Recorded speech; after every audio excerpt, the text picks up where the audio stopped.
Hello and welcome to the All About Ability podcast. This podcast is sponsored by Kyle Financial and Strathclyde House Buyers. Kyle Financial are proud supporters of local communities and specialise in helping you protect what matters most. For your family, your lifestyle and even your income, they have it covered. Kyle Financial are now offering free wills, regardless of whether or not you need any other service. Go check them out on the website www.kyle-financial.co.uk or check them out on Facebook, Twitter or even Instagram. Strathclyde House Buyers are a local property solutions company who specialise in helping people sell their property quickly with no fees. If you or anyone you know are looking for a fast, stress-free sale, check them out on the website www.strathclydehousebuyers.com on Facebook or on Instagram.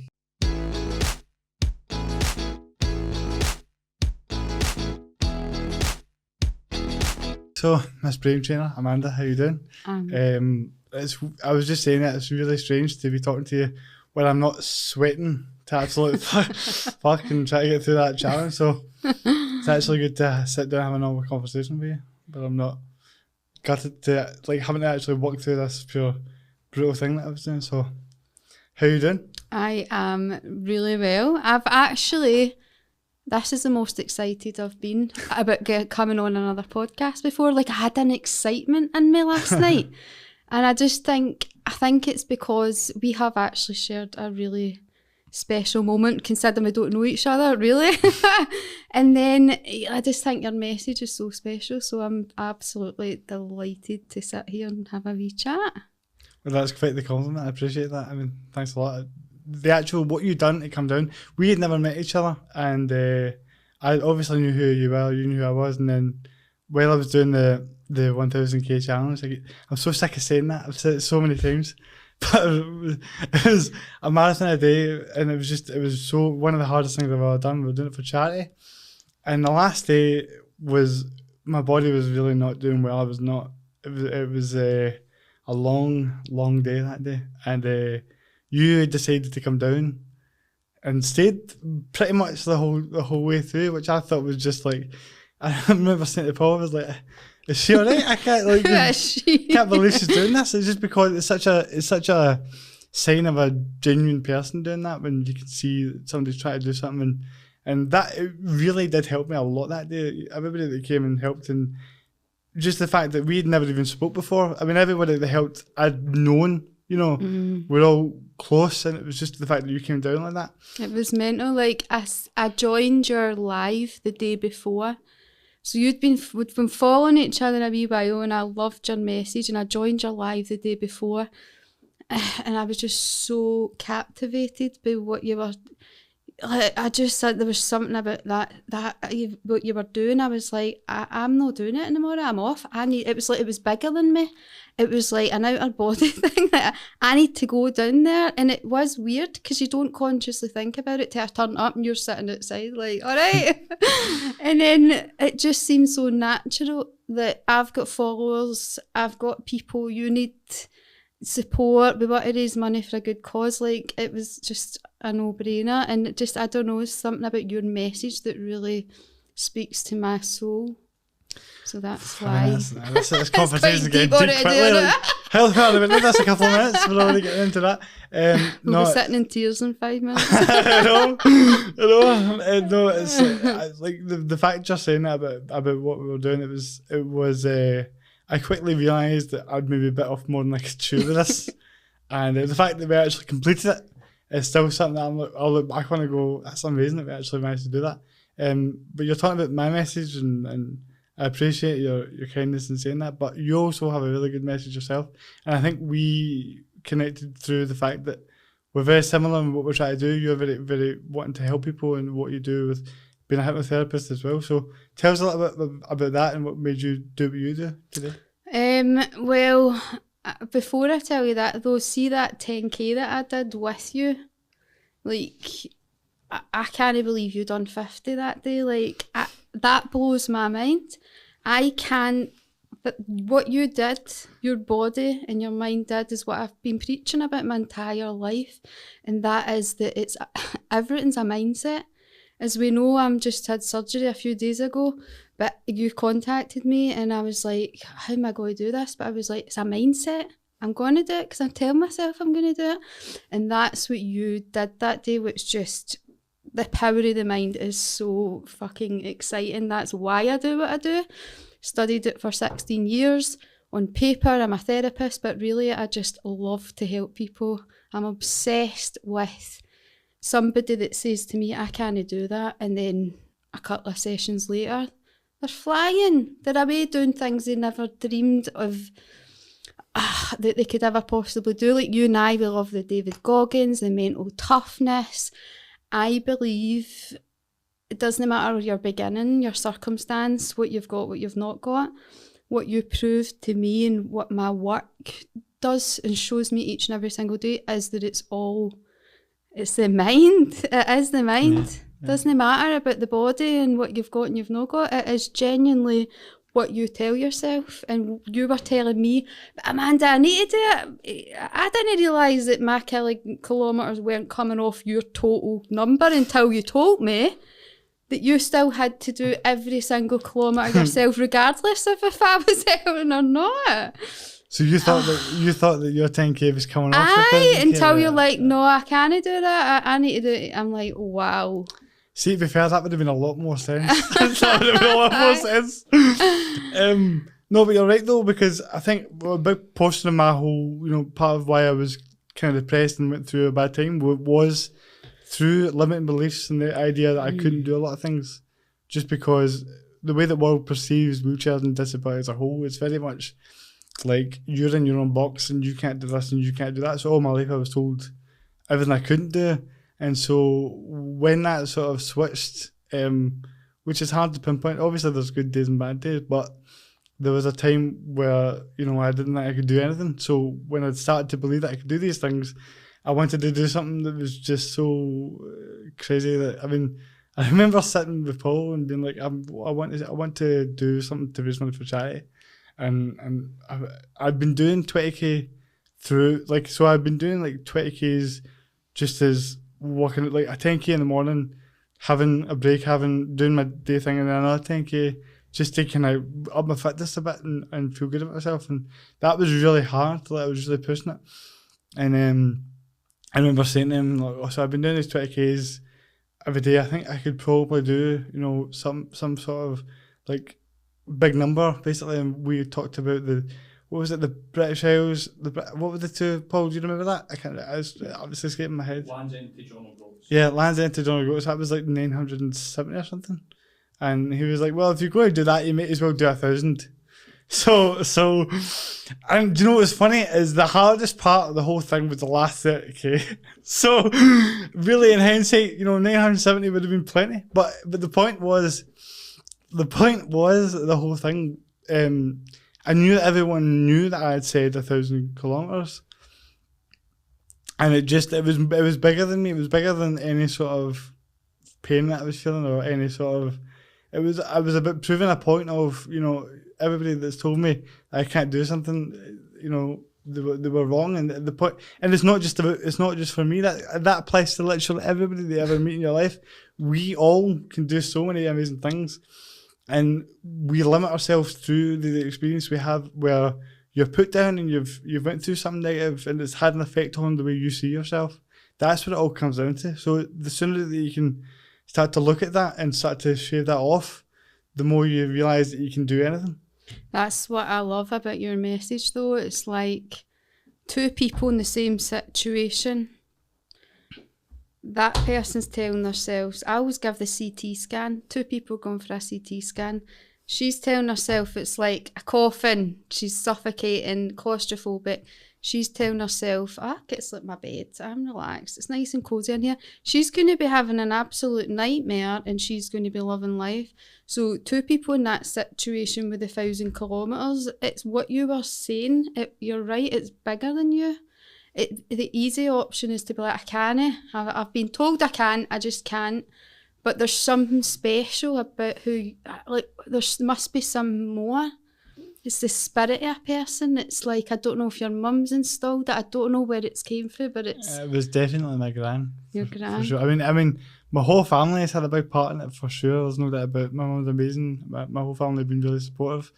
but I called her Nana, so I'm going to call her Nana here. But she was definitely amazing, and she, as corny as it sounds, she used to call me Superman all the time. So it was always something that, I mean, I've talked about this before, but that was something that's always stuck with me. So whenever I was going through a bad time, even after she passed away, it was just like right at the back of my head, I would always have this thought of, you're Superman, so you need to kind of remember that. But she just, because as cheesy as that sounds, she just would always just batter it into me as if it was fact. Because I would say, like, when you stop saying that, it's so cheesy and ridiculous. Because I got to like 15, 16, she's still saying it to me, and I'm like, can we stop this Superman talk here? And she's like, no, but I'm not saying it as a joke. I'm saying it as a real thing. Because that's the old saying. You tell somebody something often enough, they start to believe it. That it works both ways. I was in an abusive relationship when I was younger, and they'd say, you're fat and ugly. You're fat and ugly. And the whole world could see you're no fat and ugly. But you get told something. Yeah. So now I'm like, I'm brilliant, I'm amazing, I'm Mrs. Brainchild, I'm going to help people, this is brilliant. And I just keep repeating that, and your gran knows the power of affirmation at repetition. It's how the brain learns. And it's became your program from which your whole world comes from the baseline of I'm fucking Superman. Do you know, it's so true. No, you're right, because it's like, there was a time where it was all based on the fact of like you just have it drilled in you with the way that disability is perceived in society. That there's a lot of things access wise, you can't do a lot of things, you can't go a lot of places, and you're very much excluded. And then on top of that, a lot of people will say you can't do this and you can't do that. So it becomes very much your auto thought of, oh, I'm not going to do that because I can't do it. Even with the podcast itself, when I started it, last year, we're almost approaching a year now, so it's amazing. But it was supposed to be a few months before when I actually started it, and the reason why I didn't is because I had a lot of thinking to do and a lot of,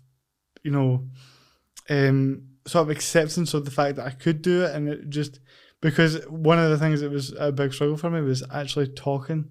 And because you would never know. I know you would never know. Exactly. I'm a chatbox. I think you're a great speaker though. Like the way you say things, I don't know if it's just the way I like it, but I just think it's dead powerful. Well, thank you. I mean, they're throwing out the compliments, and I'm just, I don't know how to take these. Like, I always say that. Like, I'm like, right. It's so complimentary. I'm like, I don't know. I need to slag myself off somehow. You just start saying them to yourself. That's the key. Exactly. I mean, that's the thing though, is even just talking on the mic with cerebral palsy is the thing with that is that speech can be, like my speech is good, but generally speaking, when you've got cerebral palsy, it's one of the side effects is that your speech is affected by it. So it was just something that people would mention to me, like when I was younger, like they would say, oh, his speech is bad because of, and I would be like, oh, right. But it wasn't something that I believed. It was just something that was told to me, and I thought about it a lot. And so even now, occasionally I'll slag off, like whenever I make a mistake in the microphone, I'll say, oh, that's my cerebral palsy coming through.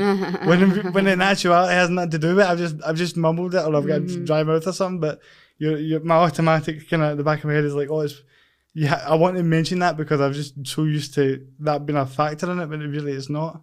And I think as well, like, it's important to mention that we're exactly the same.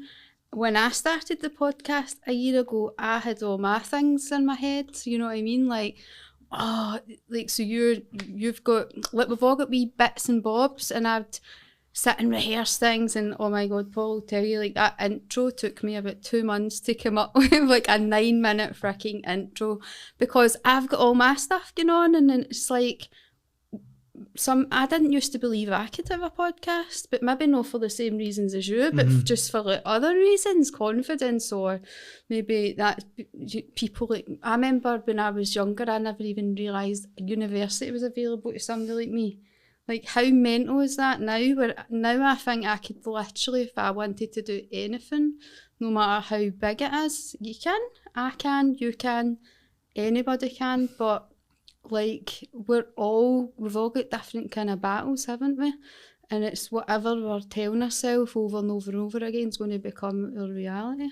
I think that's something that people struggle to realise is that no matter how different you appear than someone else, we're all going through some sort of battle. Like nobody's literally, there's no one in the world that's going through life going, this is absolutely amazing all the time. It doesn't exist. It's impossible. It's so hard. Life is, it gets harder as well. So I just think it get easier when you're older. I know, that's what they tell you. That's what's so messed up about it. I think it's what the most important thing about it is normalising struggle and normalising the fact that you're going to go through bad times. And it's how, and then because the more we normalise it, the more it'll be easier to come up with coping mechanisms and being able to fulfil your full potential. Well, my clients, I believe at this stage in my career, book me because I make them feel normal. So I had a client, for example, 2 weeks ago, me with all the tools and all the, certificates, if you like. She came to me, she went, she had a really bad batch of depression and all that, maybe the start of the year. Then felt amazing, and then came to me a wee message, all worried, because she was having a few down days. So I was like, so have I been. It's funny you mention that. I've had some terrible days the past couple of days. It was my son's 5th anniversary. My car broke. What else? There was like 5 things that happened, right? And I was just like, I'm shite, my life's terrible, I hate it. I was having such bad times, my thoughts were horrendous, me with all the tools, right? That, I'm a human. I was crying for like 2 days straight. So when this client gets in touch to tell me that she's freaking out, she thinks she's way back to, what she's not. I goes, oh, by the way, I'm glad you say that because I've been feeling the same.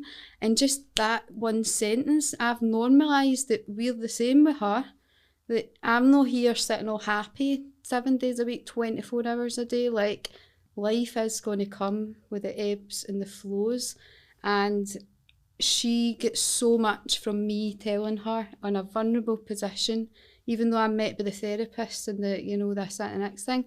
No, actually, I've been feeling shit as well. And that was her, snapped right out it. Well, that's it. A lot of it is feeling like you don't want to feel alone. You want to feel like somebody's feeling what you're feeling as well. Mm-hmm. And that's what will have done for your client now. And it's amazing to hear how much of a positive impact you can have on people's lives like that. Like you were talking about, obviously, what you came through and the way you are now, but what did you actually do to come through those hard times back then and to be here now? I think the key to my journey has been, so I started studying the books when I was 19, but I didn't do any of the work. I studied it for 8 years, but I never took any action. So I was still cutting about doing the same stuff. Like nothing changing. The environment never changed. Nothing changed. So having a good time, right? But I wasn't getting very far. And then, although nothing was changing, as in my environment or my success ladder or whatever, if you want to call it, I must have been doing something to my brain, right, that I wasn't aware of, because the following 8 years was when all the really bad stuff happened. So I had a stillborn baby.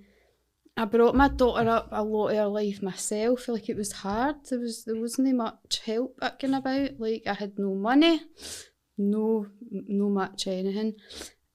But the next 8 years, I started implementing the work that I was reading about, and then I would go to all these courses, and then I would daily repetition. So maybe for 8 or 10 years, I read all the stuff. Didn't think it was doing anything, but I don't know how I've never drove off a bridge the day my son passed away.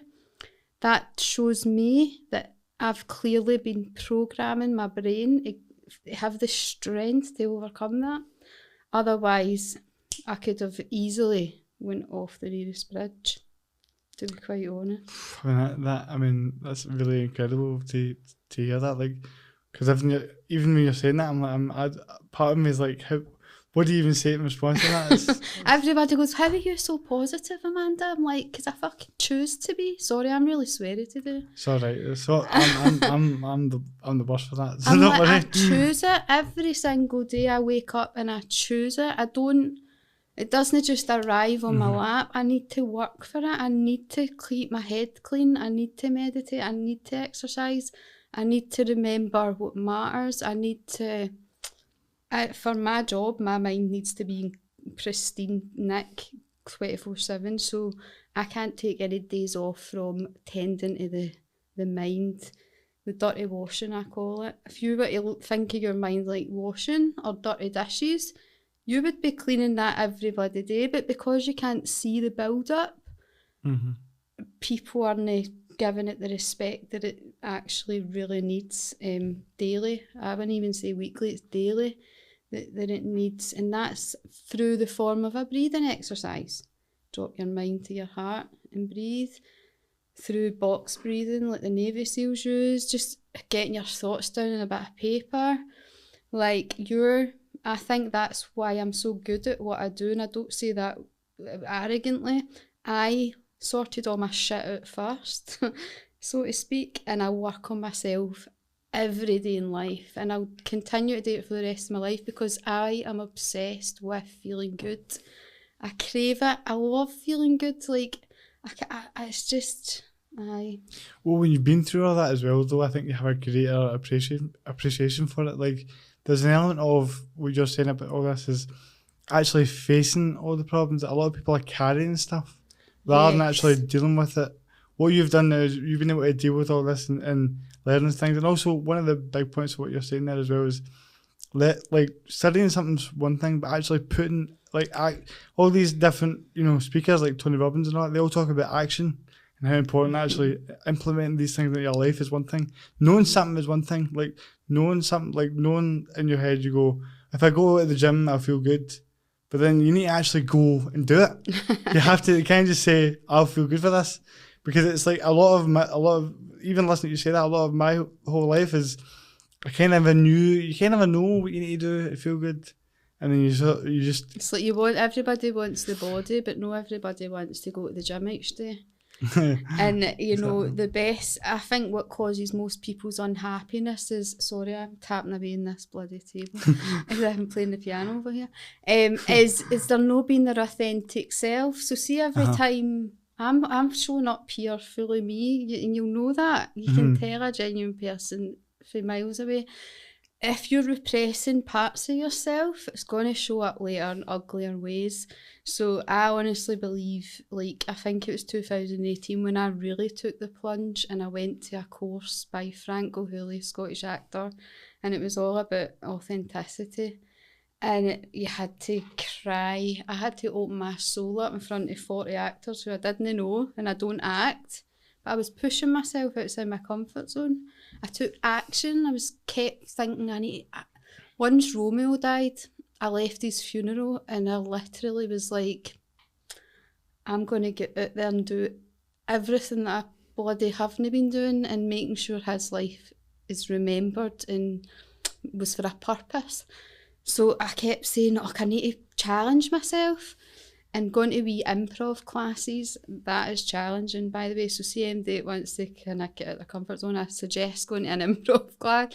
But I started there and I increased and I started going to Frank's and I went twice and it was so comfort zone pushing. You had to do a sexy dance in front of randoms. That's not fucking very comfortable. Yeah, for sure. That's just one, that's the light stuff, but then you had to perform at your own funeral. So there was a coffin with my picture on it and I had to play my daughter. So you were starting to have to take your mind to a place where you were thinking about, how do I want to be remembered? Which then gave me a rocket. I was like, wow, I kept leaving his classes even though they were horrible and traumatizing. I was leaving a new woman, literally free of shame, guilt, fear, because you were completely, everything was there to be seen.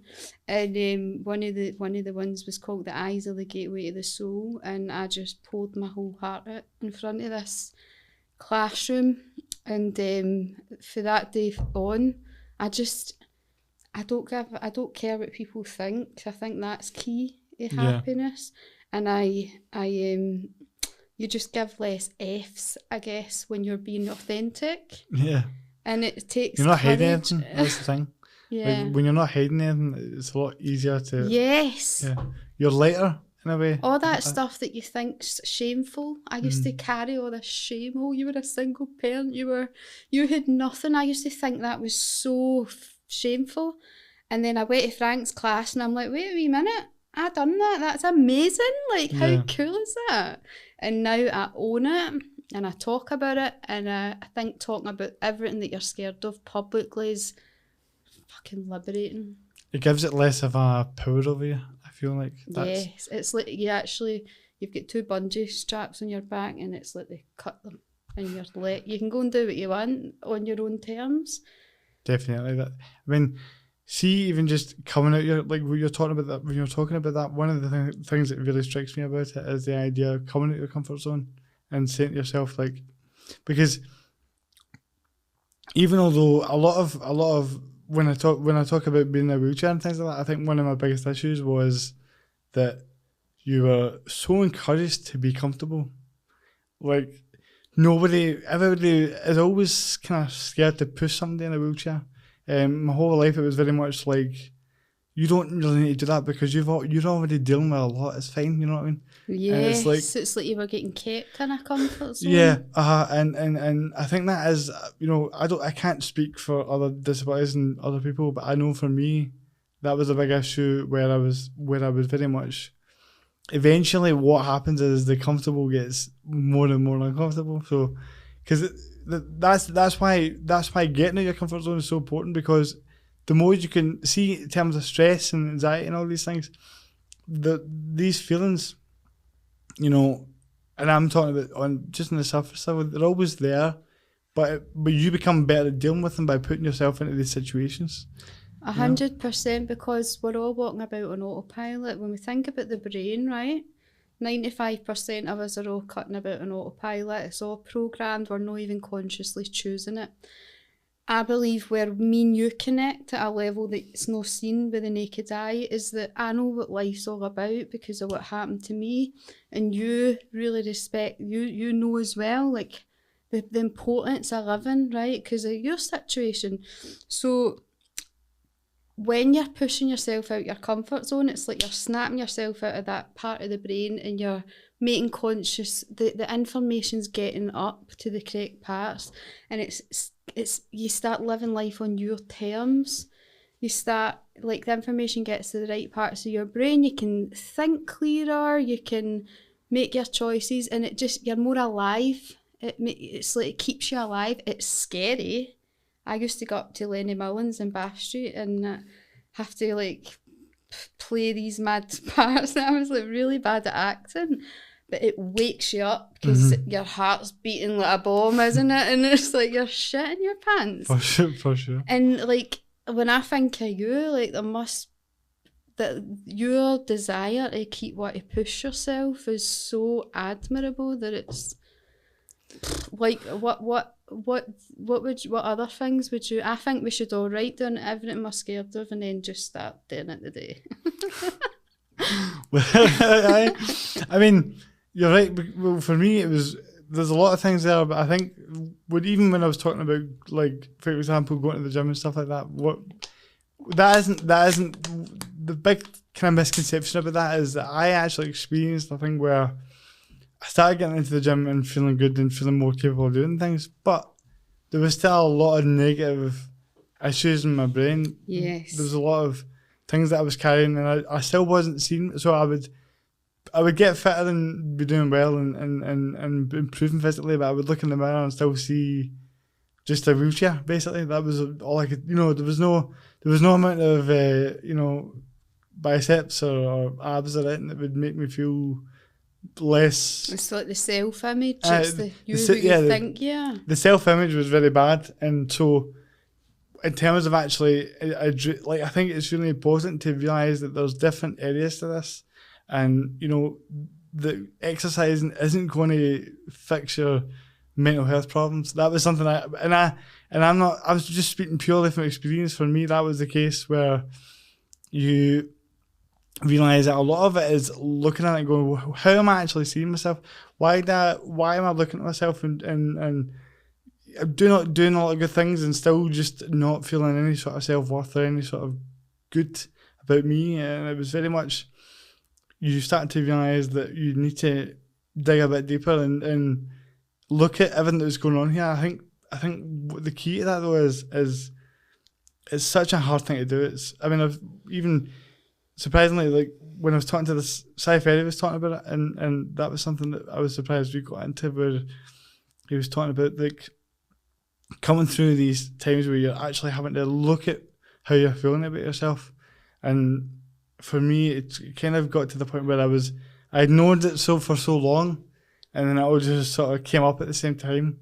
And it gets to the point where when that happens, and you have that, for lack of a better word, you have that sort of awakening, where you can't ignore it. And I think that's where a lot of people struggle. It's so much easier just to sort of shrug off and carry on and look for comfort and solutions. Like, you know, maybe it's a relationship you're in that you're maybe not entirely happy with, but just that person being there makes you feel comfortable. It makes you, you know, just having the company. Yeah. It makes you feel a bit better. And even just that, like even just talking about that was something I looked for every other thing that I could look for other than looking inside what I was doing. And this sounds so, the thing about it is it all sounds so cliche, and I think it is cliche, but some of the things people need to realise is that these things that people talk about are true. And if you're living a life where you're feeling this way and you've got a bad self-image, and you don't have to hide it, the quicker that you can actually look at it, the longer of a happy life you're going to have. I think the important thing to remember, everybody, and myself included, I have to remember this myself, your thoughts are going to lie to you, right? Your thoughts are going to lie and steal your happiness because they're just your wee survivor, they're your protector. So they're going to tell you you're a piece of crap. And so I've got a wee statement that I like to say when something pops in that I don't I'm quite good now, like my filter's great. But there is days where I have to go, this isn't me, it's just my brain. It's just my brain trying to protect me. Thanks, but we've got better tools and strategies now, you know, and going back to what you're saying about looking within. Think about being a hypnotist, right? When you think about the media, how it's portrayed, people think you're going to make them cluck like chickens and all that, right? Which clearly isn't the case. It's clinical work. And it's just deep relaxation, to be perfectly honest with you, and using your imagination. But people that come to me, I'm the last stop saloon if they're coming for hypnotherapy, because they've tried everything else, right? So they've went out of all the outside things, the alcohol, the gambling, the sex, the drugs, you know, shotting, smoking. I smoked when I had stress. I used to think the fags calm me down, which clearly they don't, right? But at the time you're in this bloody tug of war where the fag does for about 2 seconds. But they come to me once they've tried everything else, and because maybe they've stopped their medication and that initial problem that they had 30 years before is still there. The meds were just numbing it, or whatever the reason may be. And they get to me, and it seems so obvious, but it's not obvious, where you go, all right, maybe I need to go inwards. And it sounds as if it would be obvious, but it isn't to anybody, because we're not educated in going within. Who was told, oh, away you have a wee self-care Sunday and away you go and love yourself and tell yourself nice things. And so when they come to me, they're starting to go, right, okay, so I'm getting inside now. And it's all about emotion, isn't it? And trapped and suppressed stuff. No, you're totally right, because, you know, even just listening to you talk about it, it's I think back to times where it's even just having that realisation of all these things, it's a big shock to your system when you start realising the way you're seeing yourself. It was as if everything I was hiding about me all came to the surface, and I was looking at it, and I think that we'll see the week after that I realised that. So that whole week was actually one of the longest weeks of my life. Talk me through that. Like, how did that come to fruition? But like, well, I don't think I've ever actually said the specific scenario before, and it's going to sound a bit, I guess, you'd be surprised at how, I suppose, light it comes across. But my you know, I was kind of seeing this girl, and we were, you know, I quite liked her, and she seemed to like me, but I was very much constantly just making jokes about myself and put myself down, and but as I got to like her more, that became more apparent, and really, so as I was going through it, I would just be making a lot of wheelchair jokes, a lot of putting myself down and stuff like that. And I can make wheelchair jokes when it's a good laugh and we have a good fun with it. But this was very sort of degrading, like, and I would just say to her, like, I can't believe you're talking to me. I can't believe you're even speaking to me, because you're amazing and I'm a piece of shit, basically. Do you know what I mean? And so the more that went on, it got to the point where she was just like, "What is your deal here?" And she just called me out on it all, and it was very much like, it was just, you know, but it was done in a way that it wasn't angry or anything. It was just very constructive, and it was as if she was able to point, like, there was like a body map on me where I had all my spots, and she just hit them all at the same sort of time, and I've never actually said that before. That's amazing though, like, because yeah, everybody's in their journey for a reason, isn't it? And imagine she didn't do that. I know. Well, the week after that, a couple of weeks after that was actually the first podcast I done. So it was a very important sort of time for me, because even that night after we had that sort of blowout and she said all that stuff to me, and I really hope she doesn't listen to this.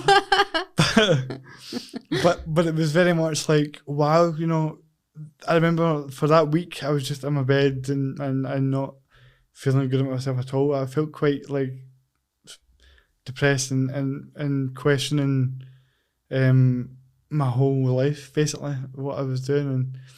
But see, the thing is that, like, from my point of view, for the brain, you tell yourself something often enough, it becomes a program, a habit. Yeah. So see, even though you were doing that, it wasn't actually you, it was an unconscious program. So well, for sure, exactly. And she's woke you up, and then that's, I guess, when you've started going, wait a wee minute, I need to wrap that in and turn it around. Well, that's actually a really good point to add into that. Like, it's exactly that. It's all your past experiences that have programmed you to think that way. You weren't born thinking that you were this and that and the other thing.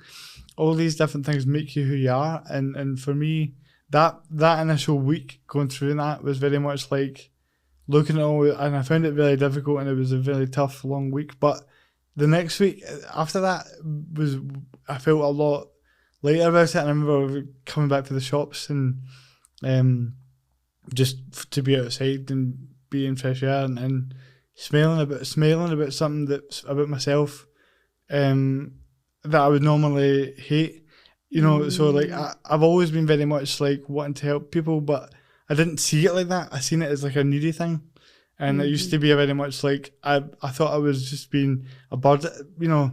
It's interesting because I was actually I was listening to the podcast Paul and Matt just done there. I was here helping them with that, and they're talking about like when you're actually a lot of the issue people have is they see themselves as a burden, and I very much seen myself as a big, you know, as much as I thought I was, you know, trying to help people, I just felt as if it was like me wanting people to be around me because I couldn't deal with being myself, and you know, looking at these things, the way that I was doing things, I seen everything that I'd done in a negative way. It was all a negative way, and this was like the first time in a while where I was able to look at something and be positive about it. And I remember smiling, and I'd been like, oh, maybe this is a good thing.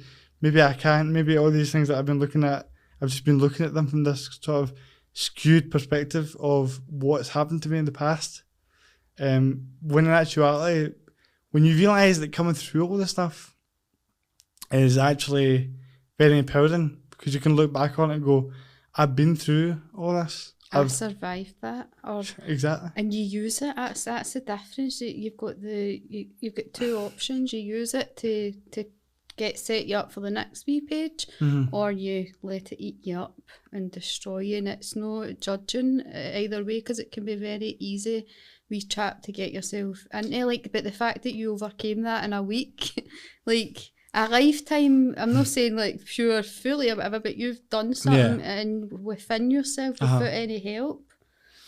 I think that's incredible. Well, because I'd obviously had, different. That was like that felt as if it was the final straw of different things that have happened to me, where I just was very much down on myself and looking at everything in a bad way. And this particular time was just the last one of a series of events where I just went, I need to, because it's interesting as well. That scenario I just said there was obviously during the pandemic. Which I think is going to surprise a lot of people, because a lot of the experience that I've spoken about in this has been from years ago, has been from when I was younger and not from recent times. But what's interesting about it is, before the pandemic, I was reasonably happy. Like, I thought I was reasonably happy. I was doing a lot of good things, and I was captain of Scotland in wheelchair football, which was just a dream, and doing a lot of things that I've always wanted to do, but never really, there was never a moment where I took it in and been like, oh, this is really amazing, because I wouldn't allow myself to give myself any credit in, so it was always just, what's next? So I would do something good and I'd be like, what am I doing now? What is the next goal? And I think that's part of what makes you successful in a way, but there's a line where you can actually enjoy what you've done, and I resonate with that as well. I'm like, right, next, but I try to be more process driven now, and just totally enjoy whatever. Like right now, I'm right here and I'm loving it.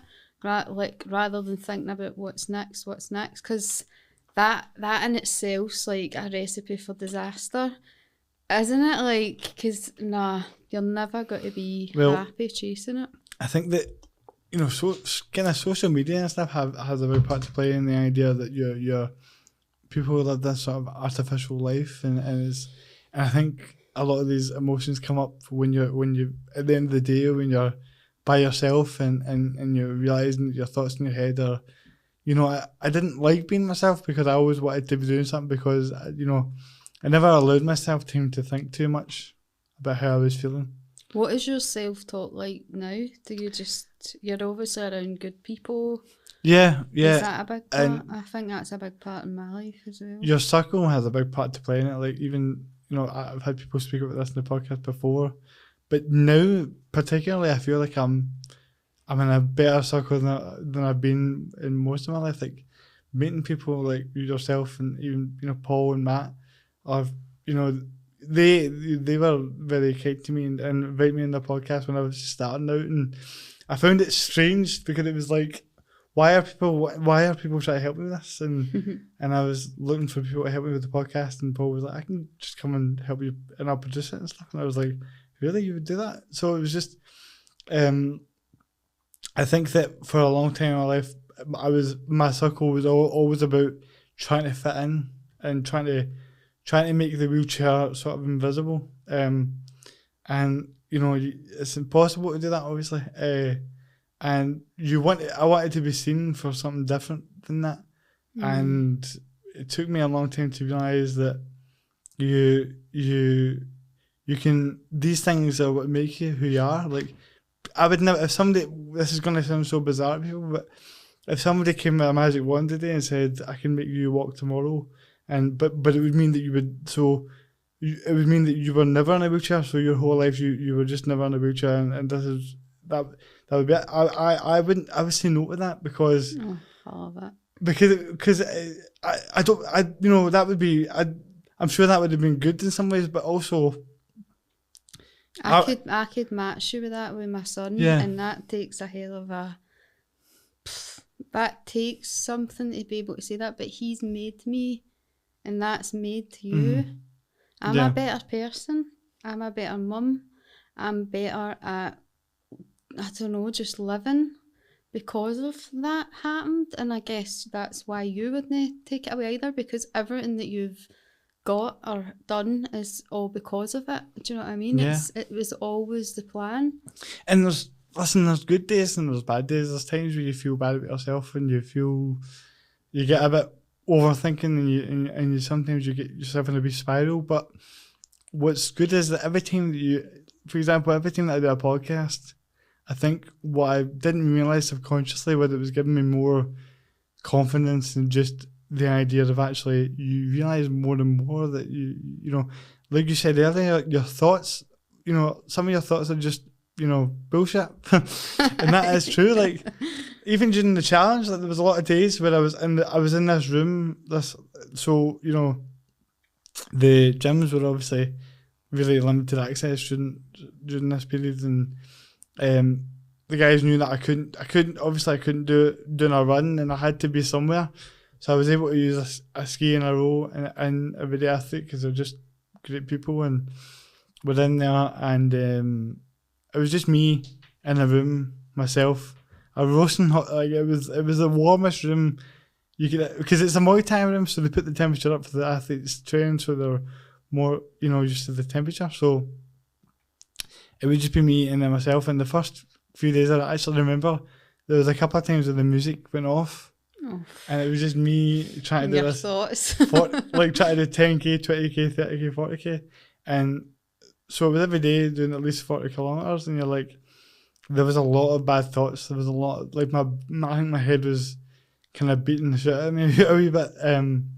And you know, people, you know, Paul was really supportive, and a lot of people were really supportive, helping me get through that. But I think that the more I was doing it, like, I would have all these things of been like, you need to stop. This is too much. You need to just stop doing this. This is you're pushing yourself beyond. Like, basically, my thoughts were all just like, you cannot do this. You need to stop doing this. And also, but then as it went on, because I was in there myself and it was so long, the thoughts got a bit deeper. Like, it was more like thinking back to the old times and thinking, oh, you know, there's a reason why people told you couldn't do all this stuff, and you know, you're being and you like basically like try to convince me that you will quit. You're going to quit, and it's going to. There's no way. That's Goggins' chat here, isn't it? Like, that's where he would go into the deep stuff. I guess that's what the bits of your brain that I love to tap into, because we're not using anywhere near what we could be using. And like, you were motivating me, and you had been there for 30 days. I'm there moaning like a wee baby, like, for 10k. Listen, the 10k is hard. But I left there and I was so deeply touched about what had happened that I was like, anybody even tries to tell me they can't do something, they're getting this video. Like, well, that's it. I mean, see, each day I would go through that, and each day I'd finish it and be like, that was a really rough day, but I actually done it. Like, we're one day closer to actually finishing this. I don't know how you do it. I honestly don't know if I could say I could even have done that, and I consider myself quite mentally strong. There's like a big part of your mind that just goes, it's just like, but I had to be like, I think that's why it made it so important for me to finish it, because I started saying to myself, like, you know, you don't finish things, you're not going to finish this because X, Y, Z, and all these different things that happened to you in the past. And I just, it was just one of those things where I was like, as much as it was for the charity and it was for the, you know, knowing that you were raising something bigger than yourself, but also, it's an internal game massively as well. In terms of the day-to-day grind of doing it, I had to make it for me as well. And I think that's also, you know, a different point to go into, is that you can do things for other people while also doing it for the benefit of you as well. You don't have to either be a dick or be completely selfless. Yes. There's a middle, you know what I mean? Because you need both. It's impossible to, like, see if I was not thinking, like, part of my brain had to go, listen, you need to do this to prove to yourself you can do it.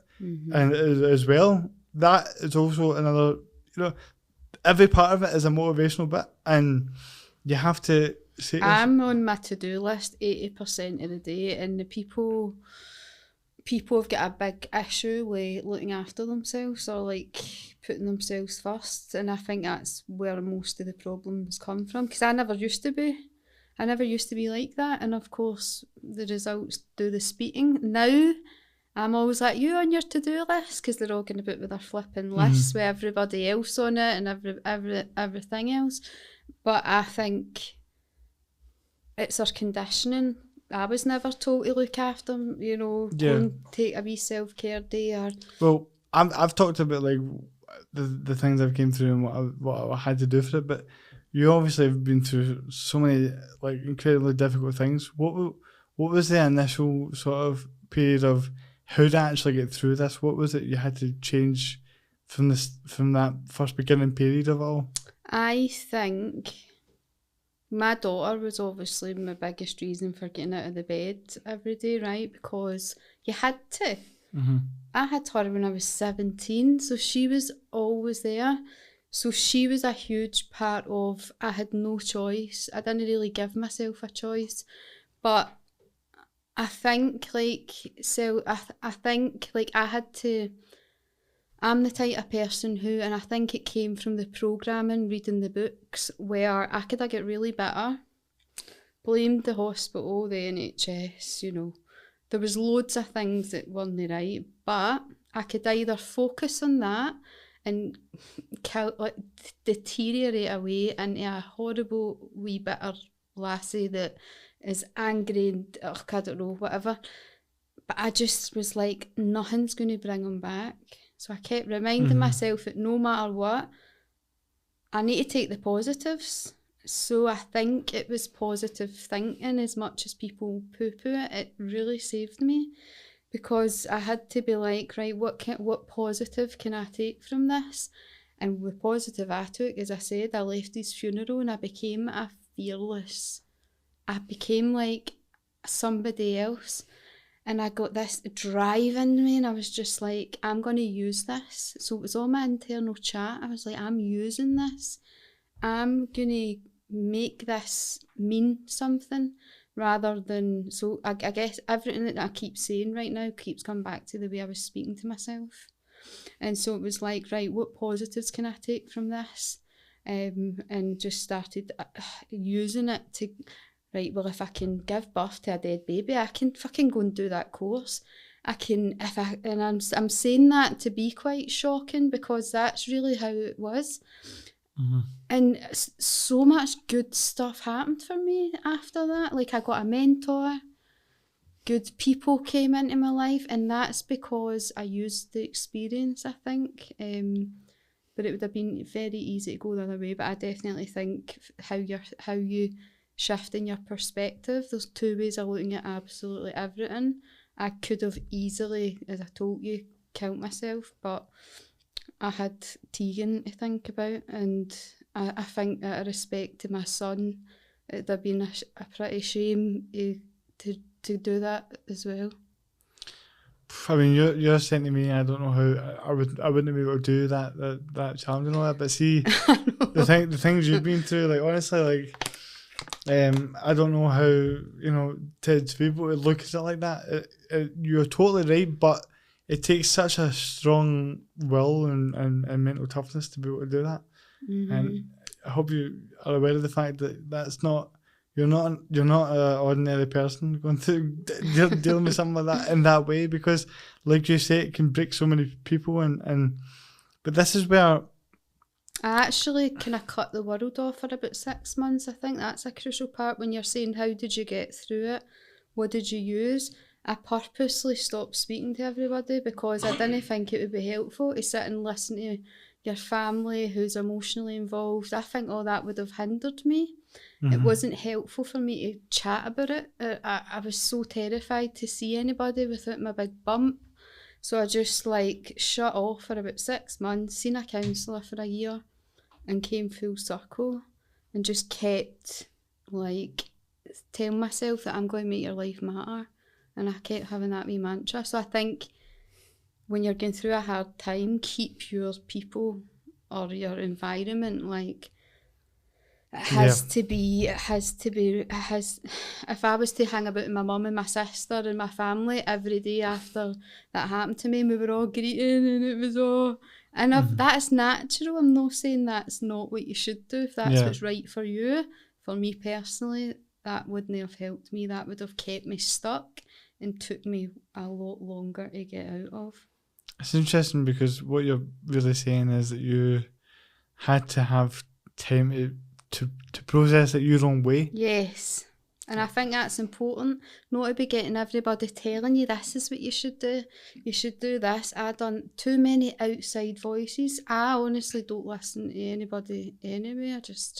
I know myself at this point really well.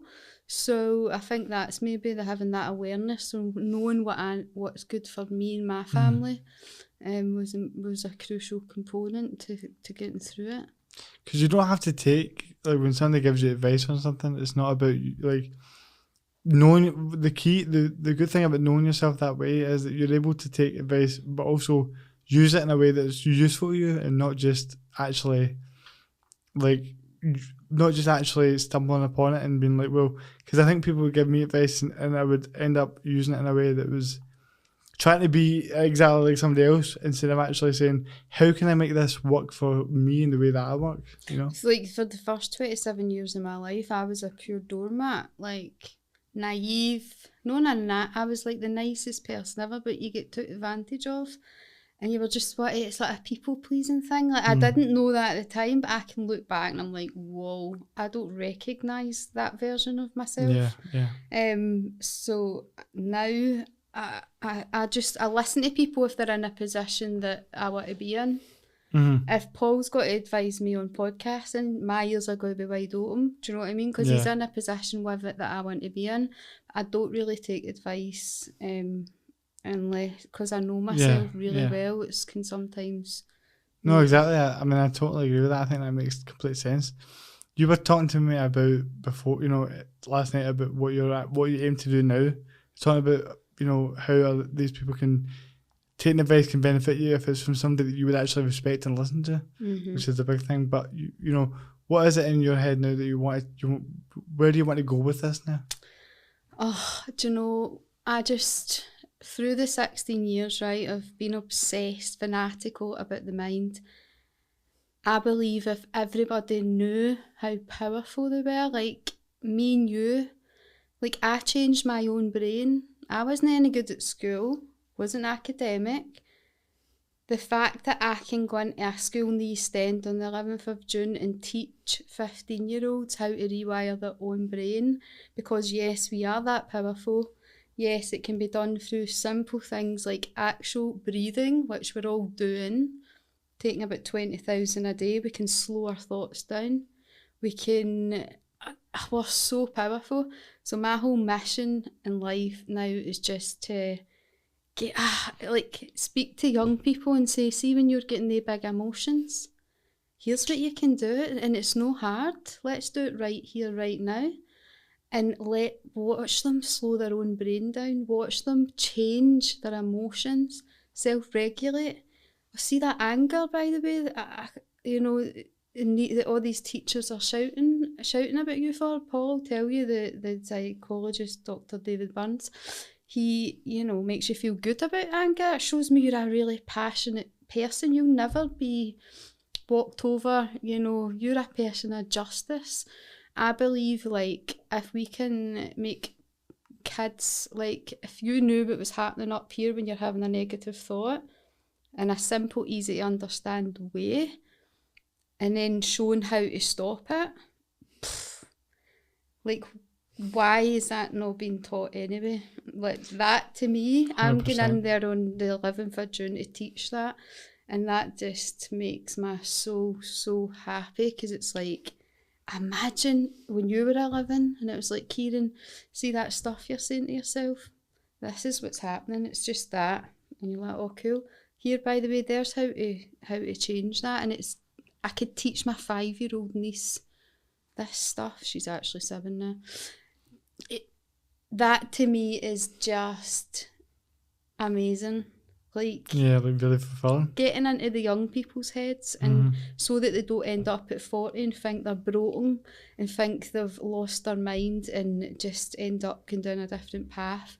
Whereas if they can understand how to regulate their own emotions and get inspired by people who've came from the same beginnings and done something with their lives, I think that's work that's well done in the world. That's amazing that you're going in to do that. So that's going to be in the 6th of June, you say? 11th. 11th of June, sorry. It's like a wee TED talk.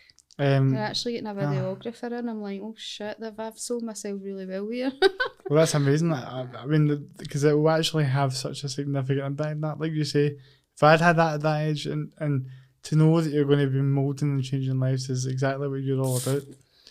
So, I mean, I feel like for the people that watch the Sci-Fi podcast and have just sort of discovered me and subscribed to the channel and stuff, this is a whole different kind of vibe here. It's a whole different kind of vibe. Like, that was a bit of real deep chat. I mean, I'm guessing it was an hour so far, but I think the fact that I think we got into a lot of good stuff there, and people are going to take a lot from what you're saying. And I really enjoyed this conversation, man. Same. I'll have you back on any time. I want you on mine now.